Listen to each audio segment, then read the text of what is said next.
Mateo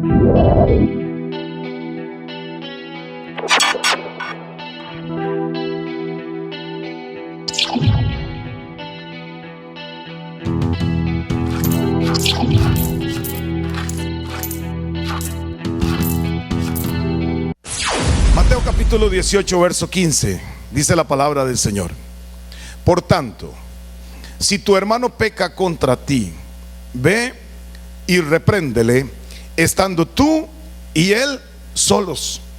Si te oyere, has ganado a tu hermano. 16. Mas si no te oyere, toma aún contigo a uno o dos, para que en boca de 2 o 3 testigos conste toda palabra.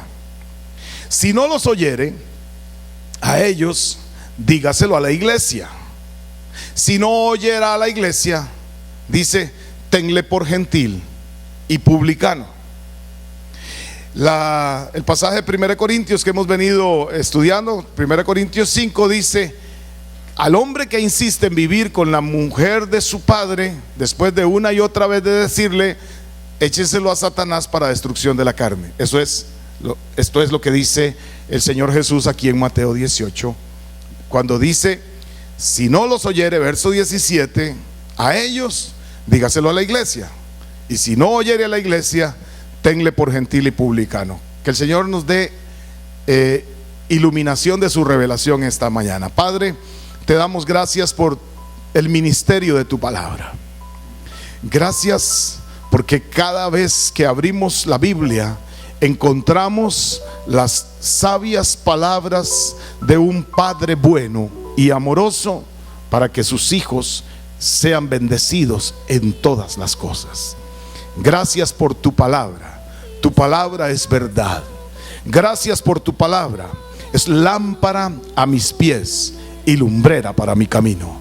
Señor, gracias por esta congregación que está a punto de celebrar 23 años de este ministerio. Señor, gracias porque tú has sido bueno, porque podemos decir: hasta aquí ha sido bueno el Señor. Gracias en el nombre de Jesús.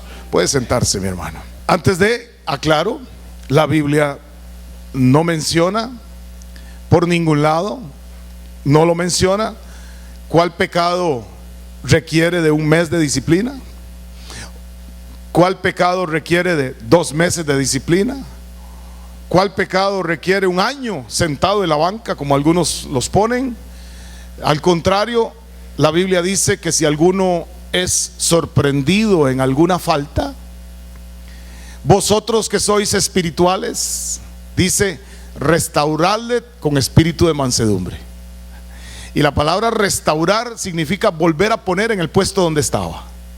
La palabra restaurar quiere decir que si yo me corto un dedo, me lo meto debajo de la axila o yo no sé a dónde, me lo llevo rápido al hospital, y si es un evento rápido, me lo vuelven a poner. Eso es restaurar. O sea, el dedo no se va a restaurar ni siquiera en el congelador. El dedo no se va a restaurar si no es volviéndolo a poner en su lugar. A eso se refiere la palabra cuando dice restáurelo con espíritu de mansedumbre. Tiene que ser rápido y tiene que ser donde estaba. La Biblia no dice que hay que alejarlo, que hay que sacarlo. En este caso que estoy hablando es porque la persona se arrepintió. Y la palabra es clara cuando dice que el que confiesa su pecado y se aparta alcanza misericordia. ¿Sabe qué? Aquí no hay nada que hacer. Y aún así usted pide perdón a Dios y le dice: Señor, ¿me perdonas por el pecado de ayer? Posiblemente el Señor está diciendo: ¿cuál? El que ayer no te acuerdas No me acuerdo. Porque cuando Dios perdona, no es como nosotros. Dios sí perdona. Amén. Y Él promete perdón para todo aquel que afligido, dice la Escritura que Él no rechaza un corazón contrito y humillado. Entonces, eso es un caso. Ahí no hay ningún problema. No existe disciplina de 1 mes, de 2 meses, de 3 meses para alguien que pide perdón. No, aquí lo que hay que hacer es perdonar. Cuando el Señor nos pide a nosotros, ordena a nosotros que tenemos que perdonar. Ni siquiera nos está mandando a hacer un examen para ver si lo que aquella persona nos está pidiendo es genuino o no. Nos envía a perdonar y punto. Y si 70 veces 7 vamos a perdonar, amén. Si la persona se arrepiente, si la persona pide perdón y confiesa ese pecado. Pero aquí estamos tratando el tema específicamente de la autoridad, de cuando usted no debe de sujetarse a la autoridad.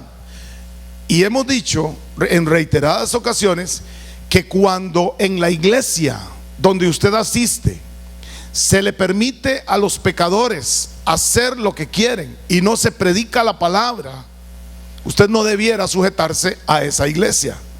En ese caso, usted no debe obediencia a ese líder, a esa autoridad espiritual.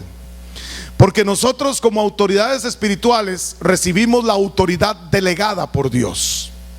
Y esto es una sucesión de mandos, medios, altos, intermedios, bajos, donde el máximo jerarca, donde el soberano, que es el Padre Celestial, lo ha indicado, lo ha mostrado y lo ha puesto en evidencia a través de su palabra, que es la Biblia.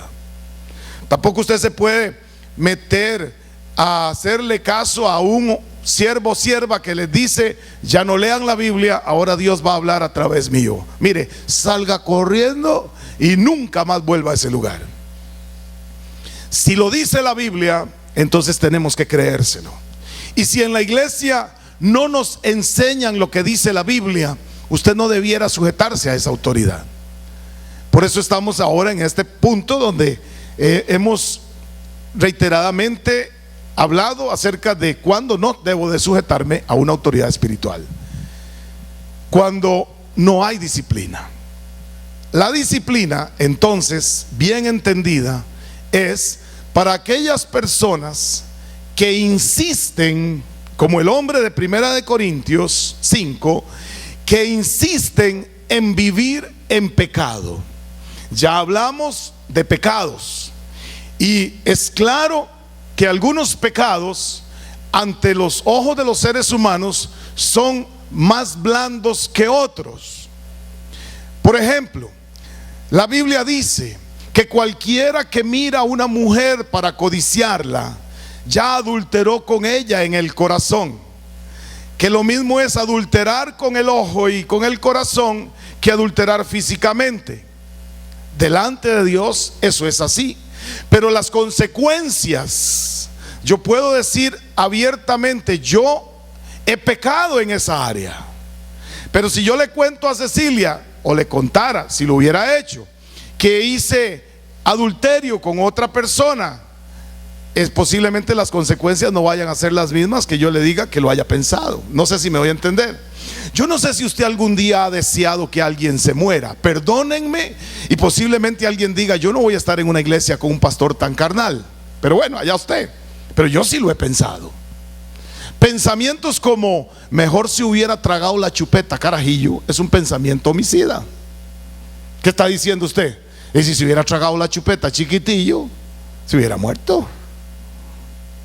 Expresiones como: tanto rayo que se desperdicia. Eso es un pensamiento homicida. Sí.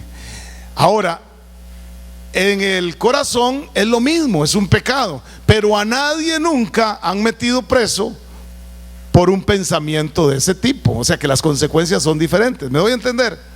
Entonces, en este caso, ahora, hemos sido bien enfáticos en que una cosa es pecar por accidente y otra es tener una práctica de pecado. Amén.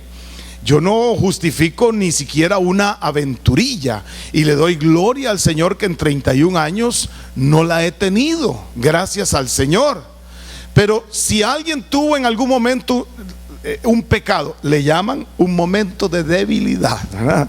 Bueno, si alguien tuvo una situación de esas, le pidió perdón principalmente a Dios y a las personas involucradas. O sea, ahí es donde la palabra actúa en beneficio del que confiesa el pecado y se aparta. Me comunico. O sea, la borrachera. No, que un día en una fiesta se le pasaron los rompopes, ¿verdad?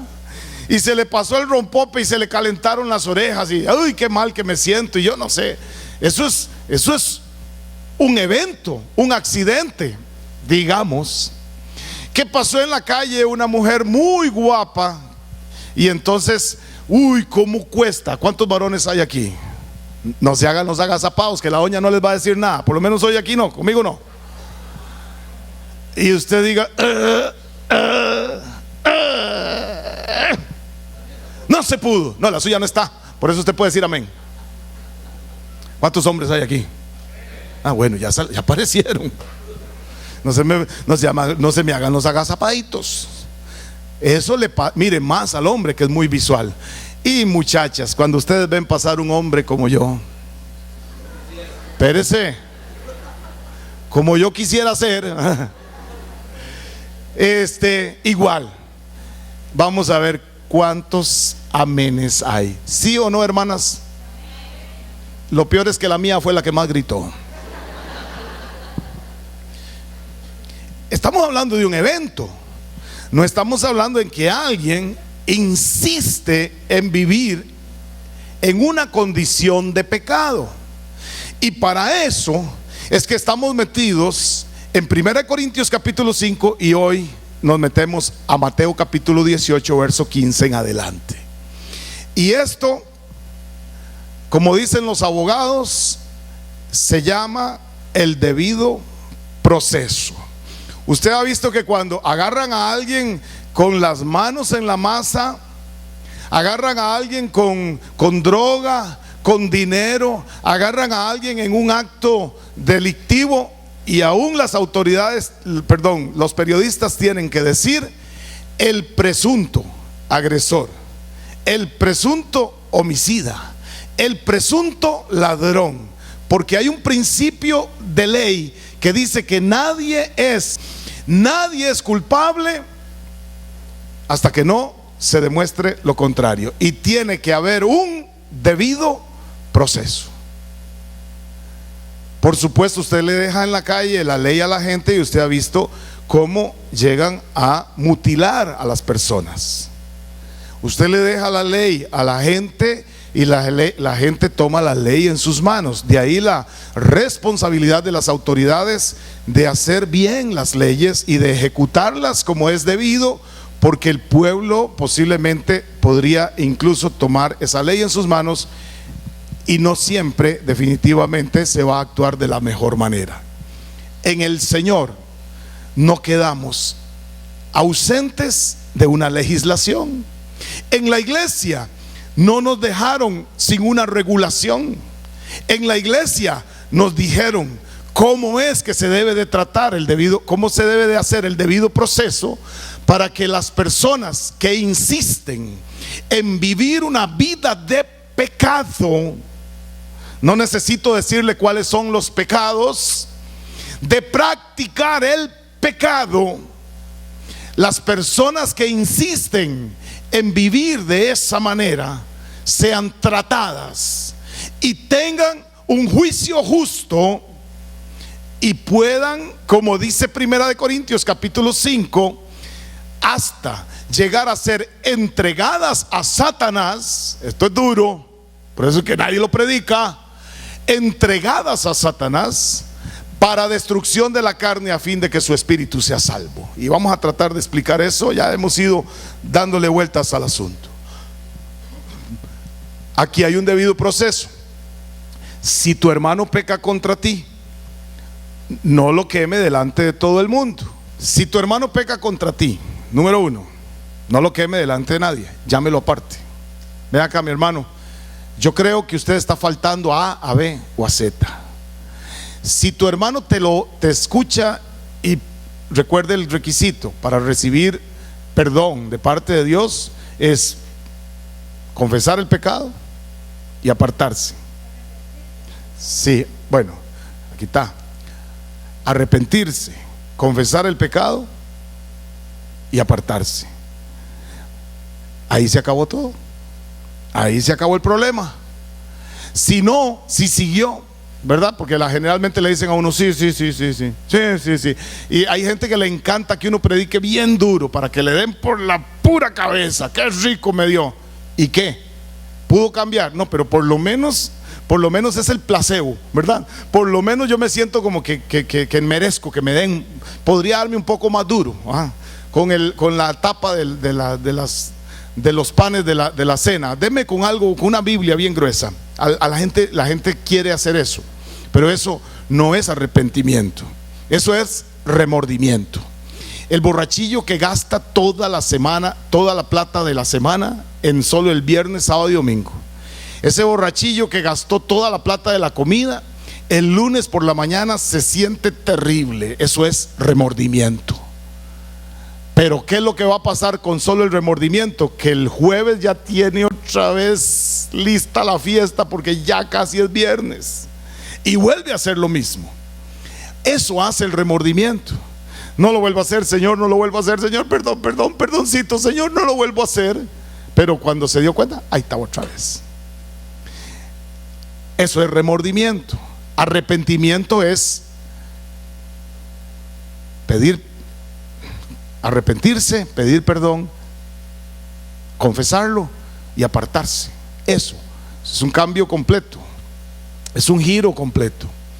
Entonces, según la Escritura, a estas personas que después de haberle dicho, usted la falta, siguen o insisten en vivir de esa manera, el Señor Jesús recomienda: llame a 2 personas, hablen con él, hablen con ella, para que en boca de dos o tres testigos conste toda palabra.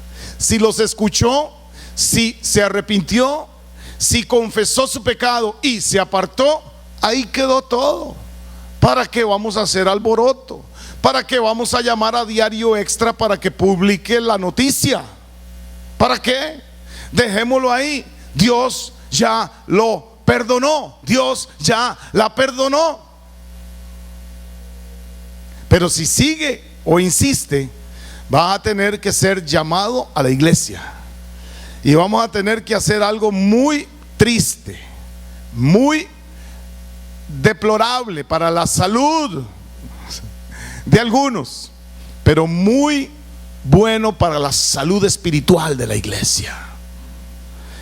Le vamos a decir a la iglesia y vamos a llamar a esa persona y le vamos a decir: hombre que vive o insiste en vivir con la mujer de su papá, ya hablamos con usted personalmente, ya le llamamos la atención con 2 o más testigos. Ahora queremos decirle delante de toda la iglesia que usted está dañando la obra de Cristo y el testimonio del Evangelio, porque usted insiste en tener una vida de pecado. Y si oye a la iglesia, vuelvo al punto, se arrepiente, pide perdón y se aparta, se acabó el problema. Seguimos, vivamos, disfrutemos, alabemos, adoremos juntos al Señor. Pero si insiste en vivir en esa condición, la Biblia dice: ténganlo por gentil y por publicano. Ténganlo como alguien que no es parte de la iglesia. Nunca olvidar todo es una opción. Nunca dejar que el tiempo arregle las cosas es una solución. Usted puede solucionar una gotera subiéndose al cielo raso y poniéndole un balde y salir diciendo: ya reparé la gotera. Pero tarde o temprano, depende de las lluvias, más temprano que tarde, el problema sale a la luz. Por esa razón es que el tiempo no borra nada. El tiempo no oculta nada. Tarde o temprano, la jarana, decía mi abuela, sale en la cara. Amén. Entonces, no es una opción, olvídate de eso, dejémoslo ahí. Algún día vos vas a entender, y yo sé que sí, pero olvidarse de todo no es una opción. Si el pecador no se quiere arrepentir, tiene que haber el debido proceso que dice la Biblia. Yo no lo inventé, ni siquiera lo escribe el apóstol Pablo. De la boca de nuestro Señor Jesucristo sale la ordenanza, cómo se debe de tratar al pecador, a la persona que insiste en vivir una vida de pecado. El pecador que no quiere arrepentirse, lamentablemente, bienaventurados los de las iglesias que lo practican, debe de ser expulsado de la congregación después de seguir el debido proceso que dice la palabra. Yo no lo estoy inventando. Y si en la iglesia se permiten esas cosas, usted no debiera estar sujeto a esa congregación. ¿Por qué? Porque esto no lo inventé yo. ¿Cómo es posible que usted llegue donde el juez y le diga: sea bueno conmigo, sea benévolo conmigo? El juez justo no le va a regalar a usted absolutamente nada. El profesor justo no es el que le regala puntos a los estudiantes. Sí me parece a veces que un profesor le quita un punto por cualquier cosa y no lo deja ganarse el 100. A mí eso, me pone, eso sí, no le está regalando nada. Bueno, usted dirá, era un 99, no se ganó el 100, allá usted. Pero yo no creo en que el profesor tenga que regalarle nada a nadie para que sea bueno. ¿Por qué? Porque el profesor no tiene que regalarle a usted nada, porque eso es su responsabilidad. ¿Quiere que Dios lo bendiga en los exámenes? Amén. Estudie. ¿Quiere que Dios lo bendiga con el suficiente dinero para sostener su familia y tener sus cosas? ¿Quiere? Trabaje conchudo. Es lo único que puede ser. Entonces, algunas personas dicen: un juez justo, un juez bueno, ese es el término. Un juez bueno es el que me ve a mí y dice: lo voy a absolver. No. Si el juez es justo, el juez va a condenar al culpable y va a dejar libre al inocente. Eso es justicia. La maestra o la profesora no deja a nadie, yo me quedo. El bus no deja a nadie, yo me quedo de lerdo. Y así por el estilo. La vida se trata de asumir la responsabilidad cada uno y no echarle la culpa a los demás. Un miserable que dice que violó a una niña porque ella lo provocó, qué miserable más grande. Pero qué ganas acabo de tener un pensamiento homicida, hermanos, por lo menos de tortura. Ya ustedes saben. Perdóname, Señor. Ve qué fácil se peca. Ajá. Pero imagínense lo que es un miserable que diga que una niña fue el que la provocó, o que las mujeres andan vistiendo de esta forma y que lo provocaron. ¿Qué está diciendo? No fue culpa mía, fue culpa de ella. No sea tan miserable. Y con esa miseria muchas personas viven la vida, echándole la culpa a los demás. La responsabilidad, ¿de quién es? Mía. Gálatas 6:7. No os engañéis, Dios no puede ser burlado. Todo lo que el hombre siembra, eso cosecha. Por eso ahora Ceci nos decía con mucho acierto: traigan a los niños a la escuela dominical, traigan a los niños y principalmente démosle ejemplo a ellos. Después usted no va a querer que ellos sufran las consecuencias de nuestros pecados. Así que aquí hay todo un proceso que se debe de aplicar en la iglesia. La iglesia debe de tener procesos disciplinarios. Cuando aquí, hermanos, alguien por alguna razón cometió una falta y fue una falta pública, ustedes han visto aquí al frente a esa persona pidiendo perdón a Dios y pidiendo perdón a la iglesia. Eso es bonito. ¿Quién dijo que eso era bonito? Ninguna disciplina al principio es causa de gozo, dice la Escritura. Y a pesar de que nuestros padres nos disciplinaban, los veneramos, los amamos y agradecemos que sacaron el ratito para no dejarnos hacer lo que nosotros nos daba la gana, sino para disciplinarnos y enseñarnos el camino correcto. Hoy estamos con la palabra de Dios. Dijimos en la oración, el salmista dice: lámpara es a mis pies tu palabra y lumbrera para mi camino. Aquí está el debido proceso. Aquí está la orden, la fórmula, el protocolo a seguir cuando se trata de una persona que, a pesar de habérsele dicho, insiste en vivir en una condición de pecado. Muy duro. No es culpa del pastor, no es culpa de los líderes de la iglesia, ni siquiera es culpa del Señor. Es responsabilidad mía, porque yo soy el que insisto en vivir una práctica de pecado, aún creyendo que, como dijeron aquellos dos, ¿verdad?, es que nosotros nos amamos demasiado. Y este amor no puede ser de otra forma sino de Dios. Pero si no es conforme a la palabra, no lo podemos soportar. ¿Cuántos todavía están aquí?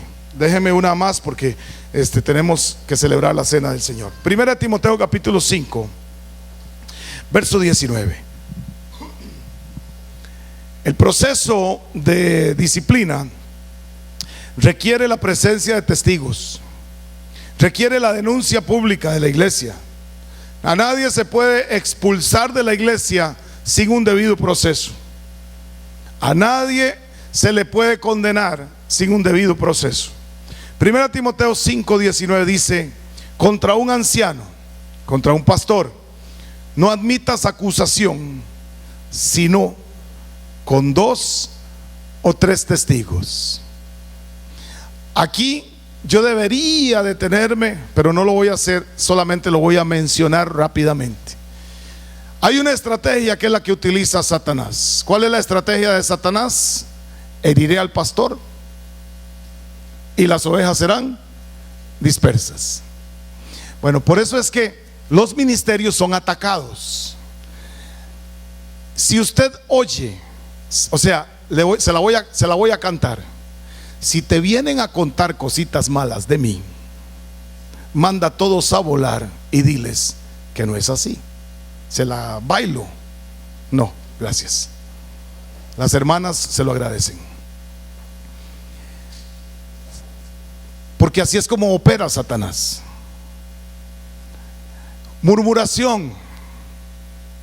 No admita una acusación en contra de un siervo o sierva del Señor, sino con 2 o 3 testigos. ¿Lo estoy inventando yo? No, lo dice la palabra. Y bueno, aunque aquí está hablando de anciano, ¿verdad?, propiamente, pero ahora todos somos, sí, de nadie, en realidad de nadie. Pero específicamente el apóstol Pablo a Timoteo le está explicando que, porque está ordenando todo el ministerio eclesiástico, todo el ministerio del liderazgo de la iglesia, y le está haciendo esa advertencia: contra un anciano no admita acusación sino con 2 o 3 testigos. Usted sabe cómo usted se da cuenta cuando alguien viene con un chisme, cuando le dice: le voy a contar, pero no le diga a nadie.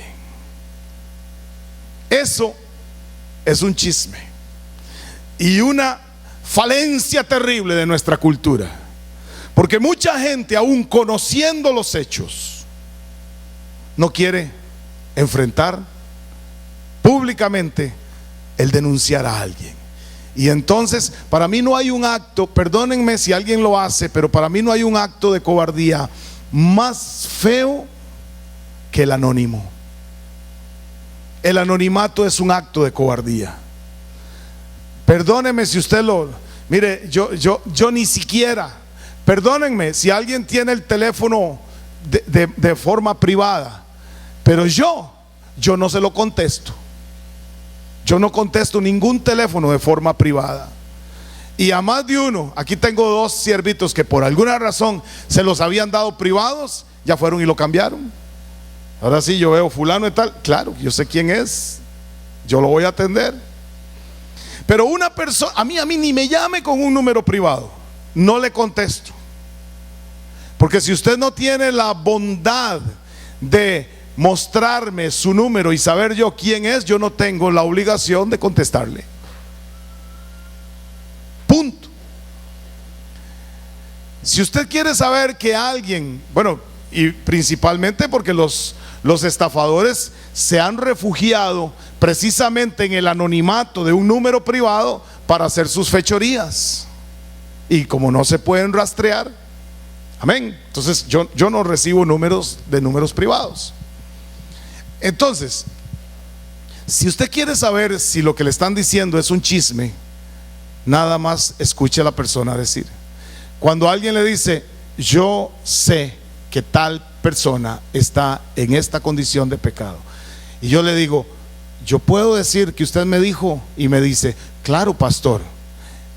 Obviamente yo les digo, si yo puedo evitar nombrarle a usted, yo lo voy a evitar. Uno lo considera precisamente por esos temores de la cultura.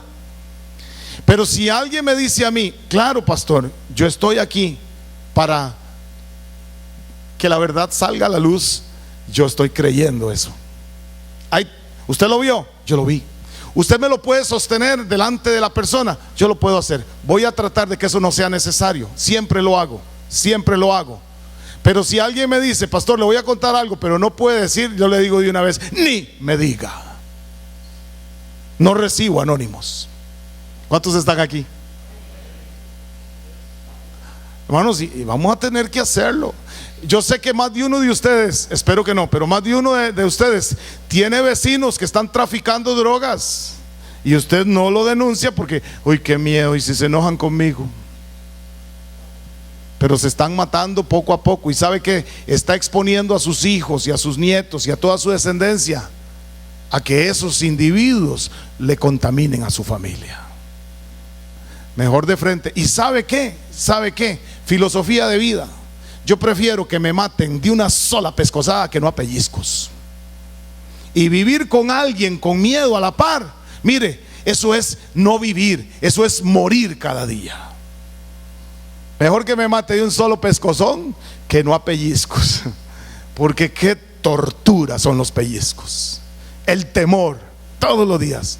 Entonces, recuerde, sí, no estamos hablando de que nada más le vamos a decir no sé, a José Ricardo, que está tan flaco, usted por estar tan flaco va para la calle. No.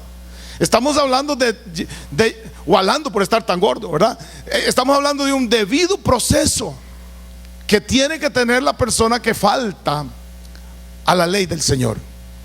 Y Timoteo dice, contra un anciano no admitas acusación sino con 2 o 3 testigos.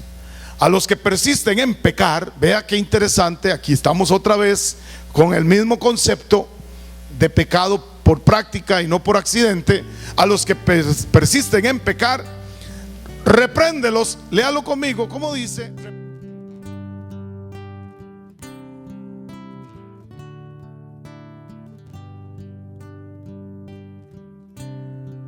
Cuando sale el sol de la esperanza y recuerdo todo lo que has hecho en mí, te doy gracias, mi Señor, por tu gran amor. Si no estuvieras conmigo, no estaría aquí. Dios es amor. Dios